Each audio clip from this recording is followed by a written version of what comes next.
today they are going to present to us their new idea and new research on smart cities. So let me introduce the first speaker, Dr. Thomas Horak, Assistant Professor in the Faculty of Transportation Sciences in Czech Technical Universities. So Dr. Horak received his PhD in the university that he's teaching now. He has been doing a lot of transportation related research with me and colleagues in civil engineering in the past 5 years. So he has also supervised many of our master students who have graduated from the Dual Masters program. So Dr. Horak is going to talk about the fundamentals or introduction to the smart cities. The second speaker is Dr. Miroslav Svitek. He's the Dean of the Faculty of Transportation Sciences at Czech Technical Universities. He has a PhD in informatics from Russia. Highly mathematical, but he's not going to talk about math today. He's going to share with us the experience of smart city applications in the Czech Republic. He has served as a consultant for many research and implementation projects in the Czech Republic. He was also the president of Intelligent Transportation Society in the Czech Republic. So he has many years of practical experience. And he is also involved in many international projects worldwide, in many different continents. The list is too long, I can't even mention. I can't even finish in 2 minutes. So for timekeeping purpose, because after this we have the follow-up another meetings. So for timekeeping purpose, we want to finish the seminar on time, and also we are recording the presentation today. So if you have any question, please wait until the two speakers has finished the presentation, then we will ask questions off the camera. So let me have Dr. Horak start his presentation. Thank you very much, Dr. Chu, for this kind introduction. And well, just off the record, before we start, let me just tell you, please, this is not a very scientific presentation. This is basically what I have found about smart cities, what we think at CTU smart cities are. So basically, it's just really get an idea what smart cities are about. Well, the outline of my presentation is the following. So first, some justification, why are we talking about smart cities at all? Then big topic of defining smart cities. Then a few words about system approach to smart cities. So that's the kind of approach we at CTU would like to pursue. Then a bit about technologies which are associated with smart cities. Then measuring smartness. Again, this is a huge topic we could be talking about for hours. And in the very end, just a brief overview of the initiatives and examples of emerging smart cities. And emerging, I'm using this word on purpose since there is, of course, not a single existing smart city out there yet. Well, so first, the justification. I'm pretty sure that you are aware that the rate of urbanization is on the rise, and currently we have more than half of the world population that is living in cities. And the UN projections are saying that, as you can see, by 2030, it will be more than 60%. So if we transfer it into hard numbers, you can see that we are talking about 60 million more urban residents annually. So probably this gave you some scope. And naturally, when we see the urbanization rate to increase, increasing number of urban residents, so this is bringing some issues. Also, the cities, as you can see, based on UN statistics, are generating more around 80% of the world's GDP. They are the biggest consumers of energy. So certainly, cities have become the focal point. And it's absolutely imperative that in the future they will have to become smarter. Of course, I've already outlined some of those issues we will have to deal with in the future. Naturally, with the deployment of the new technologies in the past few years, the technologies can actually help us to reach this goal to smartify our existing cities. So speaking about the issues, of course, it's overcrowding, urban mobility, which is a big topic, of course, for our faculty, energy consumption, resource management, and so on. I think I could go on. Of course, it's necessary to understand that this smart cities topics is not just a topic for developed world. And the reason for that is that most of that urbanization I was talking about earlier will take place in the developing world. So it's important to be able to transfer these the smart city solutions that are developed in the developed world into other areas. Right.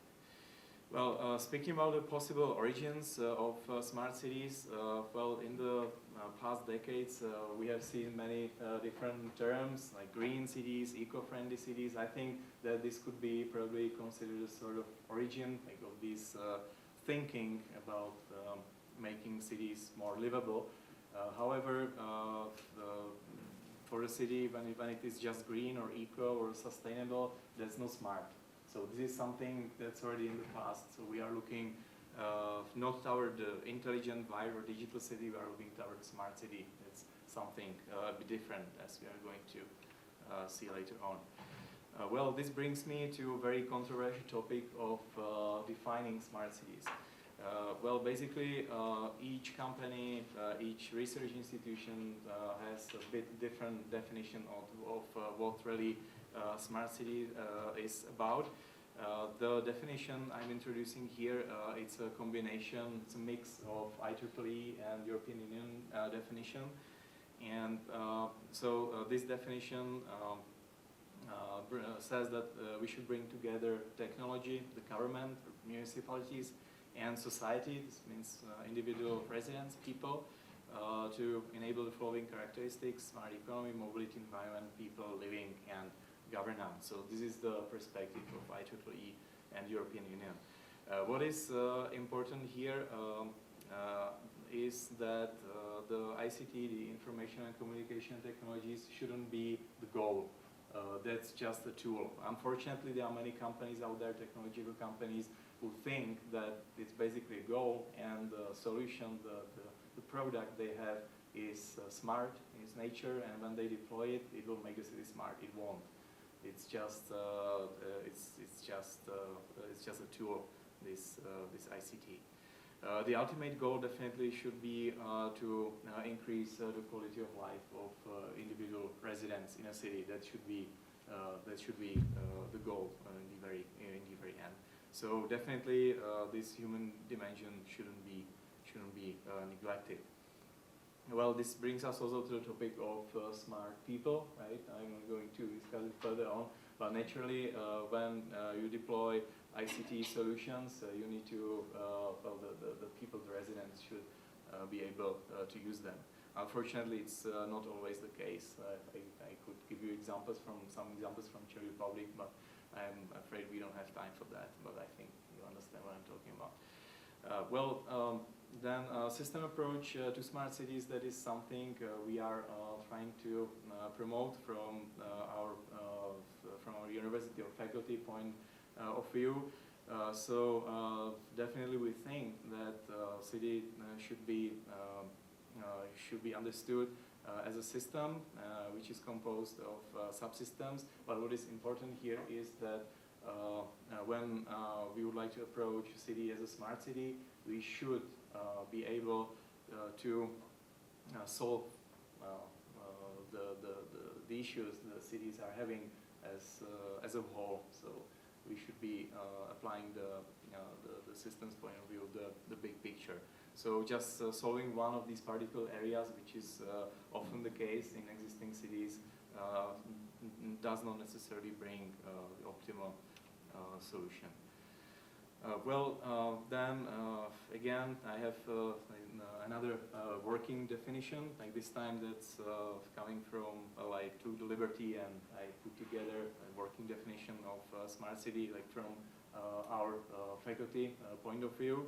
So as you can see again, we are emphasizing that the use of technologies, of modern technologies, should be used only just as a tool to create a synergic effect between different fields which are important for a good life in a city, which is definitely mobility, logistics, safety, security, energy, or buildings. Of course, the ultimate goal again is to increase the quality of life.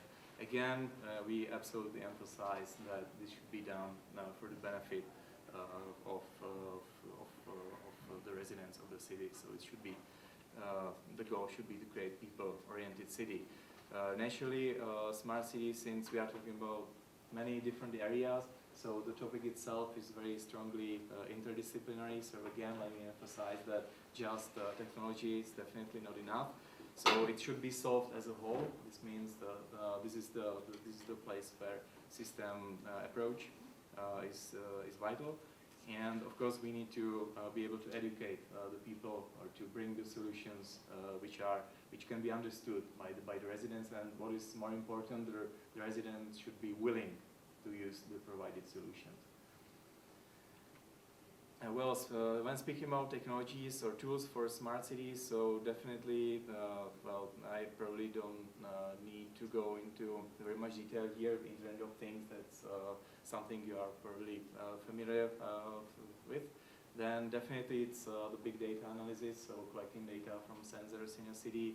And of course, once we collect the data, we will be able to create a working virtual model of a city, which can be then used to prepare the optimal solutions. And of course, what is quite important for the future smart cities is the communication technology, right? The way how to share data over the coming 5G network. Some maybe softer approaches, sharing economy. So this is probably something you've heard about. It's not just about Uber.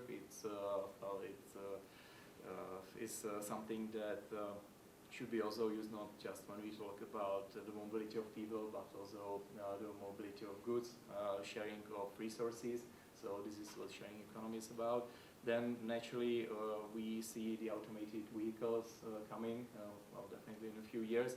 So it's vehicle to vehicle, vehicle to infrastructure, communication, and the movement of these automated vehicles in a city. Smart parking, this is something those people who are just running those city halls, the politicians are pretty much usually interested in, because I guess there isn't a single city on the planet that doesn't have a parking problem, so this is something that's very close to everyone. And last but not least, definitely is the Industry 4.0, which is the fourth industrial revolution that is going pretty much to reshape the way we are thinking about the production. This is going to have implications also, for example, in logistics, and it will definitely translate also into the cities. Then another topic, measuring smartness. I wish I could tell you that there is someone who has already solved this problem. So of course there is no one like that. However, of course, there are some renowned institutions out there that are trying to do that. Most notably, it's the International Standardization Organization that is trying to define some key performance indicators. They have already produced, there is an ISO standard which is not directly linked to smart cities, but let me put it this way, that it's just a start. The indicators they are using don't really fit well the smart cities description. It's more about communities, like soft factors, which are just a part of a smart city. Of course, there are other indexes out there that are used. None of them is directly focused on smart city. So the true smart city index, that's something what is still missing. This is just an example of how ISO is thinking in the standard I mentioned on the previous slide. So this is just a screenshot from the ISO website, and you can see just a few examples of the indicators they are using for to measure sustainability of a city. So of course, like these indicators are quite weak when we think about what the smart city should be about. Well, then probably one of the known indexes is the Siemens Green City Index that has been first published in 2009. So they have 30 quantitative and qualitative indicators which are divided into 8 to 9 categories. It depends like from city to city. And as you can see, these indicators, they measure CO2 emissions, they measure energy efficiency, land use, air quality. So then, of course, there are some qualitative assessments to be made. So they send some people over to the cities, and they are trying to quantify the policies that are implemented in a city. So basically, the matrix that is later created looks like this. So this is the grouping of the individual indicators into those 8 to 9 categories they are using. For us, it's important that there is transport as well. And this is just an example how the current ranking, according to the the Siemens Green City Index, looks like. So you can see it's divided. The first column, these are the cities in Europe. So the city I'm coming from, Prague, you can see doesn't rank very well at the moment, 24th place. And in the United States, the leading city is, well, according to Siemens Green City Index, is San Francisco. So, well, speaking about the other parts of the world, so you can see that for South America and Asia, they don't really have like precise numbers. They're just grouping the cities into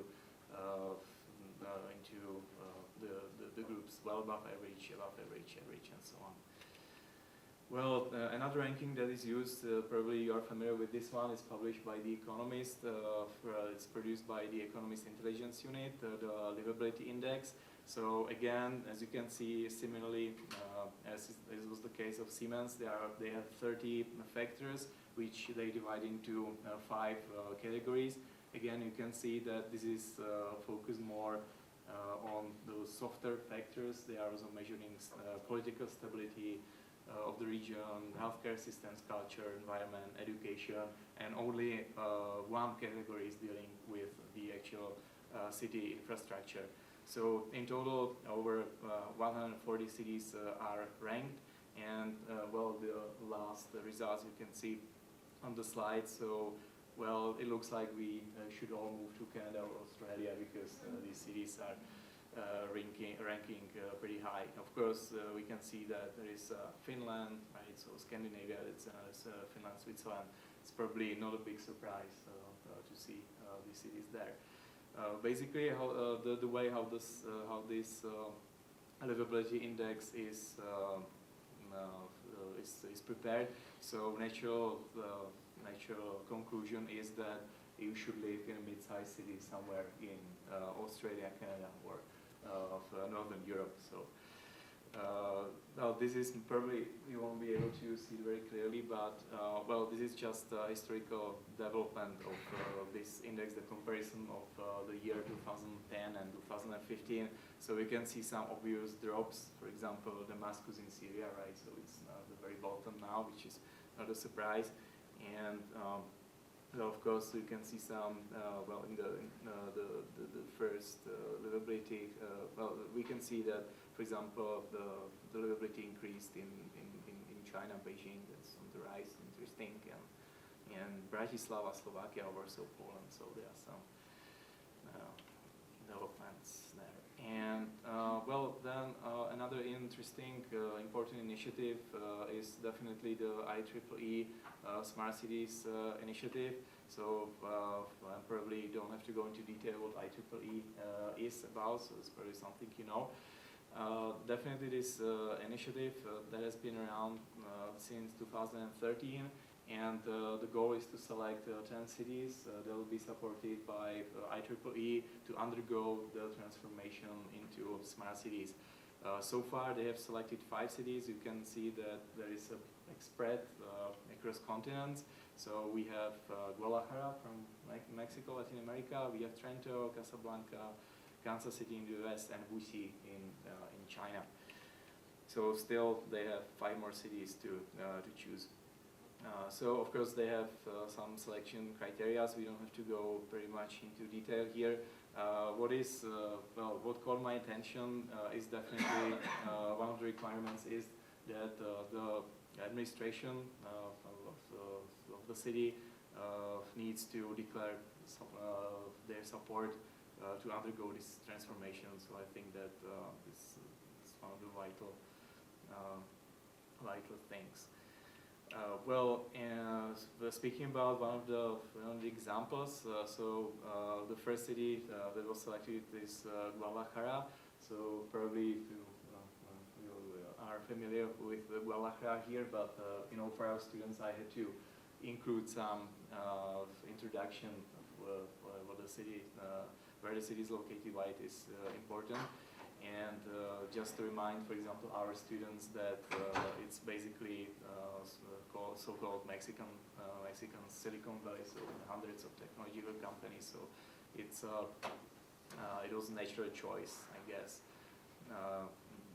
to undergo this smart cities transformation. Of course, there is Universidad de Guadalajara and the Centro de Innovación de Ciudades Inteligentes, which is based at University of Guadalajara. So the first phase of this transformation into a smart city, so from what they are declaring on the website is that they would like to create this living lab in downtown Guadalajara, which will serve as a proving ground for the smart city solutions. And I took the liberty and included this picture from our visit of our smart city team in Guadalajara 2 years ago. So we currently have the cooperation between CTU, UTEP, and UDG developing, and we are now working on a new dual master's degree smart cities program. In Europe, we have a very important initiative which is coming from Germany, from Fraunhofer Institute, which is a cluster of think tanks and research facilities based in Germany. So they are also inviting cities to become members of their Morgenstadt City Labs. In 2012 they started this initiative, and they have a city challenge. They choose a few cities in Europe that will receive free Fraunhofer technological support to undergo the smart cities transformation. There were 2 phases of this Fraunhofer Morgenstadt project. First of all, the phase 1 was basically about the collection of the best practices, and phase number 2 was the analysis of these best practices and transformation of these best practices into pilot projects. Of course, in the end, Fraunhofer wants to create commercial solutions that the cities could buy from them. That's of course behind that in the very end. Of course, there is another initiative coming from IBM that has been around for already 7 years now, and basically this initiative is a little bit commercial as well, because IBM, they are sending the experts over they have already visited more than 130 cities in the world, and they are trying to propose solutions for these cities. Of course, they are using the IBM products as the way how to tackle the city's problems. Then a few examples of the emerging smart cities. So definitely in Europe, I must mention Barcelona in Spain. So what they are trying to do is smart waste management. So they have these smart bins equipped with sensors that can tell when they are 80% full, so they notify the collection company, and they are able to dynamically plan the collection routes. And they say that they already managed to cut like 30% over 1/3 of the collection trips in the city. Then Amsterdam, that's another famous example in Europe. Actually, in Amsterdam, they have the whole neighborhood, over 40,000 households. Around 10,000 of these households are involved. This this initiative is focused on energy, as you can see, so they are trying to play a little bit with smart grids, smart flexible street lighting, and smart heating, so using wastewater for heating. So it's basically this new West in Amsterdam. It's a living lab, like, for these energy-oriented solutions. Well, then of course in Amsterdam it's not just the municipality that's involved, like, in this smart city transformation. So there are some startup companies that are working together with the city of Amsterdam. So as you can see, they have these. I just choose, like, these fun examples: the Food Logic Hub and distribution of food using just renewable energy sources. Then of course Amsterdam again, they, well, as every other city, they have a problem with parking space, with parking. So they are trying to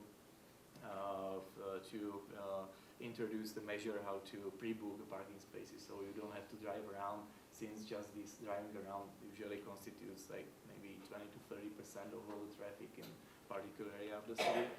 Then they have car sharing. There is a startup that is offering a car sharing system.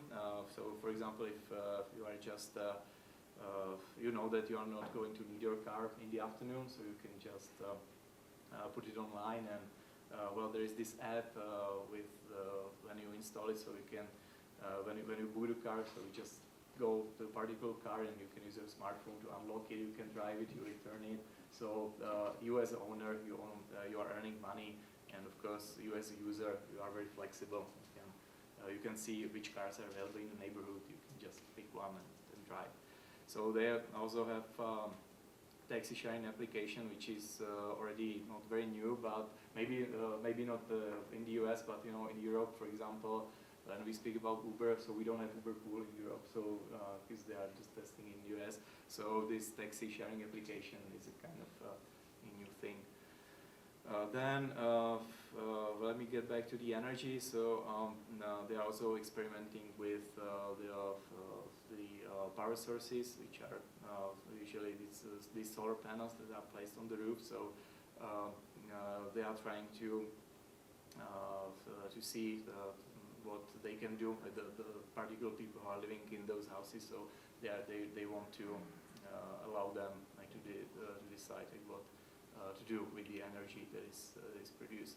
And then Vienna, that's just a quick example. It's well, again, nowadays it's not that new thing, but it's the per minute rental of these little cars, these fine little cars in Vienna. So basically, the system is similar to what they have in Amsterdam, but this one is run by a company. It's not a network of private individuals. So that's a solution provided by a company. Of course, then Vienna, well, Vienna is voted. I think it has already been voted like 7 or 8 years in a row to be the most livable city in the world. But as you can see, also this city has a problem with parking. So they are trying to tackle it. So far, they didn't install any sensors in the parking spots. They just produce this sort of map that shows you where you can actually park, but it doesn't tell you whether the parking spots are free. So it's just so-so halfway solution. Well, I believe this is it. So it was just a very, very brief introduction into this smart cities topic. Of course, it's just a basic overview. So we could have been talking like for hours about the particular areas, especially about measuring smartness and the definition of what smart city actually is. So thank you for your attention.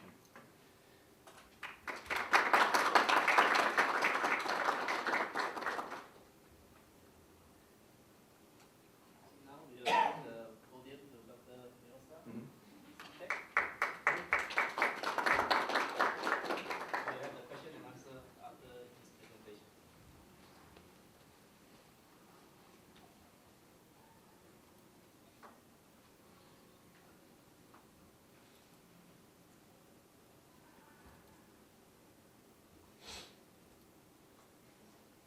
So, ladies and gentlemen, it's my great pleasure that I can present my presentation here. My name is Miroslav Svítek. I represent Czech Technical University in Prague, Faculty of Transportation Sciences.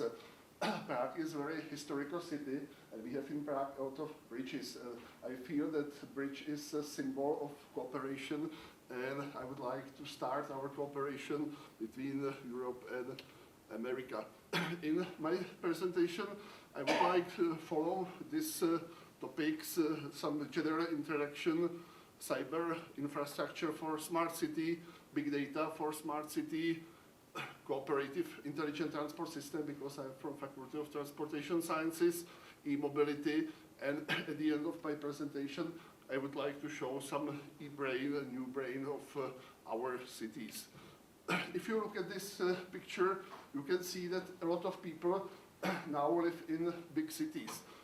For example, in Argentina, it is 92% of inhabitants. If you look at another picture, you can see that, for example, the transportation energy assumption was 29%, and in the year 2007 it was 32%, so it is increasing.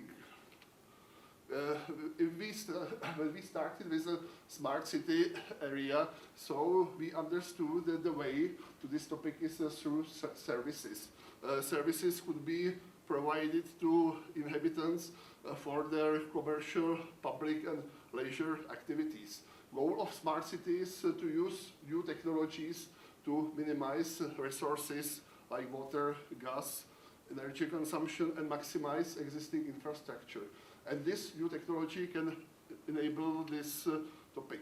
First project supported by European Union is this smart city topics, and within this project 6 characteristics was defined, 31 indicators, 31 factors and 74 indicators. More than 100 cities were assessed with respect to this methodology. Also 2 Czech cities, it was Ústí nad Labem, and second city was city Pilsen.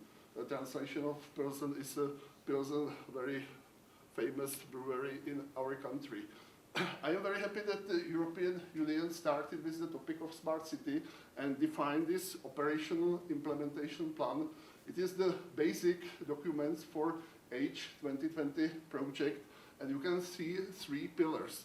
One pillar is sustainable urban mobility. Second pillar, it is sustainable district and built environment. And third one, it is integrated infrastructure and processes.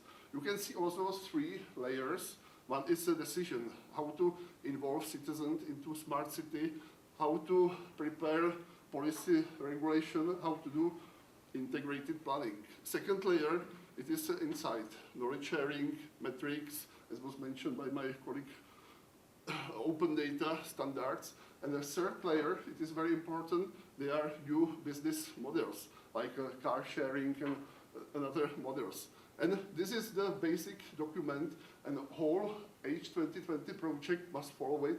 And for example, the Prague is member of Triangulum project, and we define special services based on this European operation plan. More information about situation in Europe could be found in website of European Commission. There are a list of experts. There are also list of. As was mentioned, smart city is based on big data. I am very proud that my faculty is a part of one of the biggest technological project of our country. It is the project Rhodos. The main aim of this project is to use existing data of mobile operators or floating car data. We have a lot of cars equipped with GPS, GSM modules, and we have now in our database 140,000 vehicles. We have also some data from mobile operators, and it is enormous amount of data for understand the behavior of people in a city. You can see here, for example, application of this data for traffic modeling in the city, and it is the picture of practical application of our methodology in national traffic information system in Ostrava. So the data is one part of a smart city, but second part is cyber infrastructure for smart city. We have in our small country, small city, Písek, it is very historical city, 30,000 inhabitants, and we use this city as a living laboratory. You can see here that in Písek is a private cloud system where all data are assessed. So we use our data from the city Písek for data processing and for other processing. So very important part, as was also mentioned, is Internet of Things, and we also understand that in cloud services we can speak about Internet of Energy, Internet of Materials, Internet of People, and everything as a service. I mentioned one source of data. It is the mobile in pocket. But the second very important data source is the street lights. I have here the picture of a startup company of Aachen University. They are my friends and colleagues, 3 professors, who designed street lights as a system for collecting the data. And it is very, very nice that you can use the street lights as a data source and use this system also to reduce the energy consumption of street lightings. My colleagues achieved 60% of reduction of energy with help of this system, and byproduct is that it is very nice network of sensors. This sensor is from my faculty, from Department of Security Engineering, and we applied this detector in city Prague, part 4. We have a problem with the noise and with the emission, so we measure online the situation in Prague 4 and try to use this data to change traffic lights, for example, variable basic signs, and reduce the speed of cars in Prague. So it is the project of my colleagues from Faculty of Electrical Engineering. They think about swarm robotic sensors. In case of some problems, for example, for some demonstration, these detectors can fly like birds and measure the data and then return back. And this project was awarded by Intertraffic Innovation Award in Amsterdam, and it is also a small Czech company that prepared information platform for smart cities. All data are in one database and are presented through different channels, through mobile phone, through websites, and you can find this information on web page. Because I'm from Faculty of Transportation Sciences, we are very interested in intelligent transport system. We have a double degree with Linköping University and Vienna University in this area, and I'm very happy that our government assessed the strategy of development of ITS systems of the Czech Republic till the year 2030, and this strategy covers a lot of projects. I think that approximately 18 billion of Czech crowns, so it is an enormous amount of money. But development is going far, so we now speak about cooperative intelligent transport systems. It means that we must solve car-to-car communication, car-to-infrastructure communication, and our Minister of Transportation is a part of the big project, European project Sea Roads. This project covers also Germany and Austria, and our goal is to create cooperative corridors and measure influence of vehicles equipped with these communication technologies. And it is a step to other developed other new concept of cars. First part is electrical cars. It is also now big discussion in the European Commission because of strict reduction of emission for our car industry. And based on our statistics, every year the cost of battery decrease up to 5 to 7%, and the capacity of the batteries increase up to 5 to 7%. If this trend will continue, so we expect in 2022 that the electrical cars will be very economically advantageous means of transport.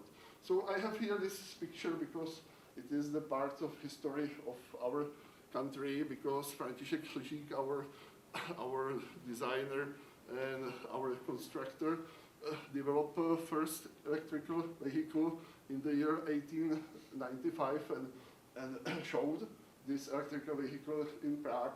And you can see the year 2012, and the director of company Škoda, it is our big car industry, gave us first Škoda Octavia for testing. So electrical or e-mobility is not new idea, but it developed and redesigned idea based on the current situation. And what will be the future evolution of car industry? You can see that we spoke about intelligent transport system, cooperative intelligent transport system, and at the end there will be autonomous cars. Based on some standards, there are now 5 categories of autonomous vehicles. We are just now in category roughly 2 and 3, and there must be future development to increase these services and increase the technologies for more automated driving system.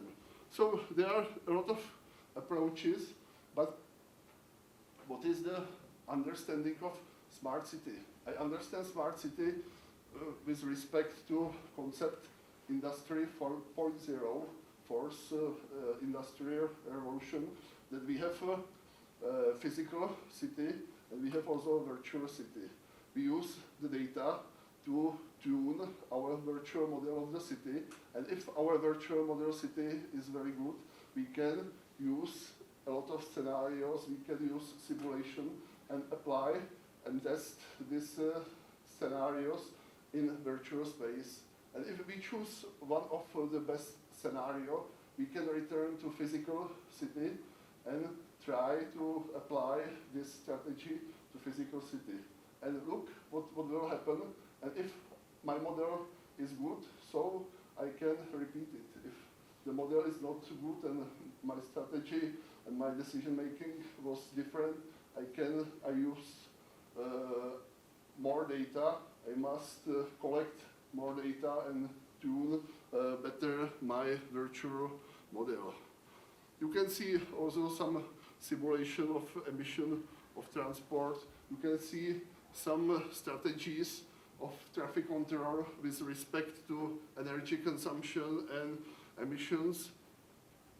In our faculty, we have a very strong group of simulators that you can use a virtual model of the city, and you can use a simulator like a car and drive through the city and check, for example, the behavior of driver and measure human-machine interface between the driver and technical system. All data could be used for augmented reality, and if you look at pictures, like to display this information through mobile phone and on a screen of your computer. I cooperate with American architect Michal Postránecký, and we together try to create a knowledge network of 4 smart cities. This network has the name Synopcity, And there are also some basic website that we created for UTEP. So it is for the first time I present it here.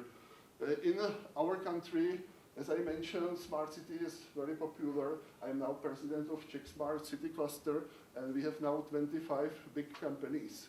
You can see, for example, Schneider Electric. It is French company, very active in smart city. Atos, it is Austrian companies. E.ON, it is energy supplier to in Germany. We have all big technical universities on board, but we have also lawyers. It is very important because the protection of data. We have, if I look at this, for example, Ernst & Young consulting companies. We have also Sociological Institute of Czech Academy of Science, and it is very nice platform how to exchange information in smart city, because smart city is interdisciplinary topic that needs point of view from different discipline. And it is very important to understand how to see this topic, for example, lawyers. It is completely different than engineers, than architects, than for example, scientists.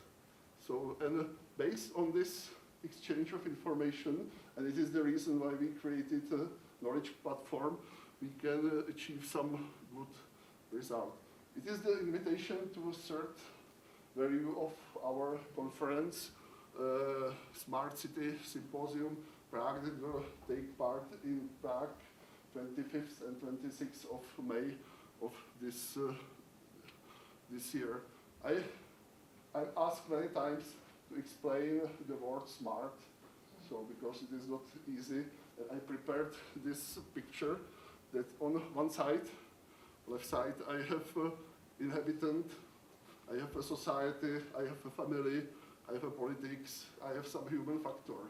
And on other side, I have resources like water, energy, I have infrastructure, like a traffic infrastructure, information infrastructure. I have a lot of intelligent systems, e-government, intelligent transportation systems, e-learning, and smart city, a lot of technical systems. And I understand the word smart, that is the bridge between human factor and new technology. It means how we should apply new technology to increase the quality of life and how to make our cities sustainable. So the main idea of my presentation is that we try to make more human and not more high-tech. And it is very intercultural discussion, and it is very nice to see how understand smart city, for example, my colleagues from Latin America, in Australia, in Russia, as was mentioned, in United States. So I think that it is a very good idea for future, and thank you for your attention.